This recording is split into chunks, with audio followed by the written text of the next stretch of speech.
Well, it may be too late for evacuations along the Florida Panhandle. Hurricane Michael strengthening to a Category 4 storm threatens to bring a wave of destruction, while here at home, Governor Roy Cooper has declared a state of emergency.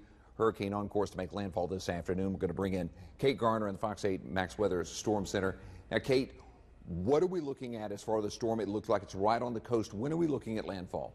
Okay, Brad, so we're looking at landfall really any time here, but I will tell you specifically it looks like between about 1 and 2 o'clock. It could be quicker, though, so it could happen during the noon show today, but from what I'm seeing, between 1 and 2 o'clock. Now, we're going to keep a very close eye on this. Another thing to note, all right, max winds are at 150 miles per hour. That is extremely, extremely serious because, yeah, it's a Category 4, but that's 7 miles per hour away from being a Category 5 hurricane. 157 equals a Category 5, and we're at 150 right now. So that is something that is crucial to understand and something that I'm watching very carefully. Gust at 175 miles per hour. Look at this thing just churning as it's moving in toward Panama City. Now, the real issue here is going to be the storm surge as this makes landfall. Very, very serious. There's hurricane warnings in place. It will lose strength as it hits land, as they always do, obviously, and then it will continue to move toward our area. And as that happens, that'll be on Thursday, and we're going to see this as a rain event. This thing will be out of here by Friday, but it's a huge deal up into that point, and it's something we're watching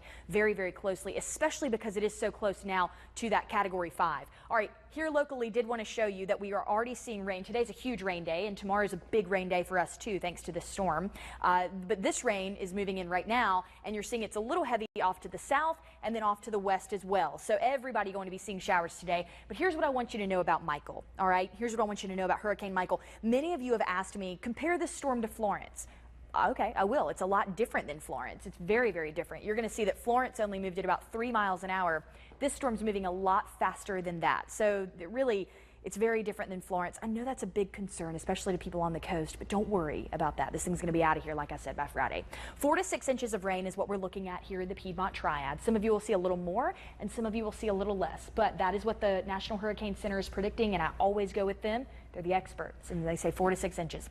There's a flooding threat in eastern North Carolina, along with a tornado threat as well. Coming up in your full forecast, let's dive even deeper. Let's take a look at the storm surge. Let's take a look at some of the rainfall totals, both here and on the coast, and we'll let you know exactly what to expect. Also, there's a cool down coming. We'll talk about that as well.